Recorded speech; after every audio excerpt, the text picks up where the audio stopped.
More U.S. big bank earnings rolled in today, but shares of Citi, Wells Fargo, and Bank of America are all under pressure. Let's find out why. Joining us now is Erika Najarian, Managing Director of Large Cap Banks and Consumer Finance at UBS. And Erika, thanks very much for joining us. Thanks for having me. Let's start with Bank of America. The numbers they look okay, but not everybody's happy.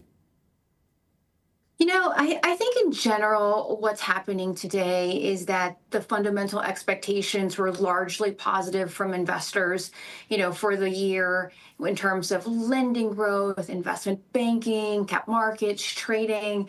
And I think this is really a situation for all three banks of expectations getting a little bit over their skis relative to what they can deliver. Now, I think actually Citi just got swept up in the de-risking. They actually had pretty solid results and a solid outlook.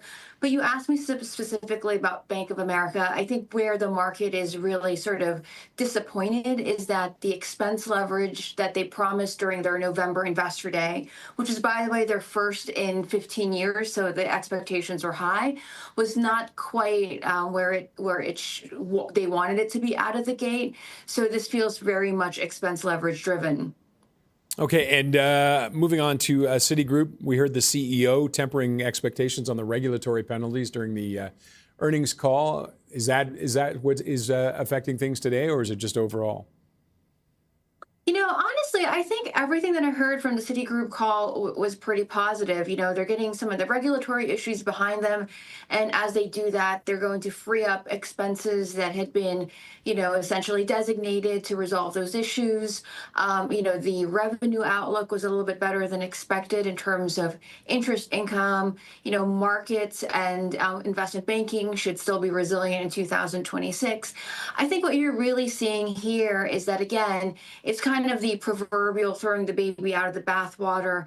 The investor base is generally de-risking their long positions in money center banks.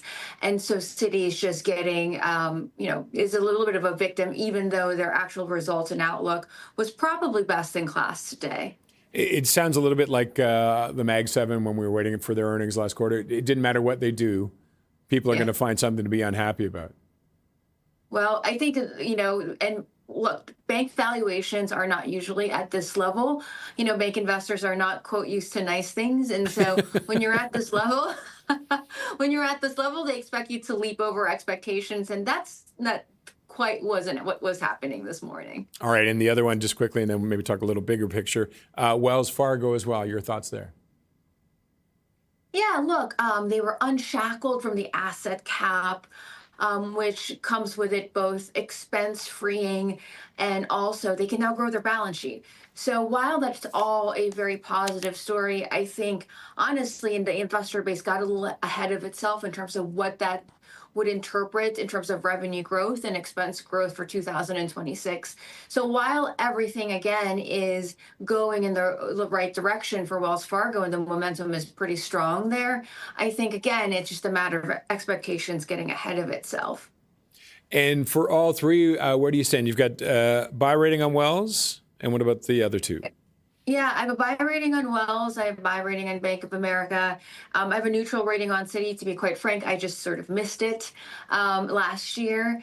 And generally speaking, we're positive on the banking sector, for the year. But what our main message is, look, at these valuation levels, you've got to pick your spots. It's not just going to be as easy to outperform the broad market for three, straight years. And you're seeing that, and I think that our main message is that while all the fundamental drivers are quite positive, the valuation is telling you, be careful about where you deploy new money into U.S. financials as you head into 26. And now we heard from the president talking about a cap on credit card interest. Is that realistic? Is that weighing at all on the markets right now on the banks? So it was definitely a huge factor yesterday, but I guess I'll answer it in two parts. The first is a permanent credit card rate cap is going to absolutely just curtail credit availability, and not just for the lower income American, but for the middle income American. The economics of credit card in terms of loss rates, funding costs, and the cost to run that business just doesn't work with a 10% rate cap. I think that what could be interesting is, and we actually saw, a small credit card company called Built make the headlines just a few hours ago. But what could be interesting is that, the president of the United States likes concessions. And so I wonder if a standard introductory interest rate, which all the banks offer a standard practice of 10%, is something that could, mollify the president as he, marches towards this affordability campaign ahead of the midterm elections. You saw this small credit company called Built essentially say, well, new purchases on Built credit cards are going to be capped at 10% for a year. Again, that's no different from an introductory offer. But when marketed that way, it does sound like a concession. So I wonder if that's sort of the pound of flesh that might have to come, from all this tweeting. All right, we'll leave it there, Erika. Thank you, as always, for joining us. Thank you for having me. Erika Najarian is Managing Director of Large Cap Banks and Consumer Finance at UBS.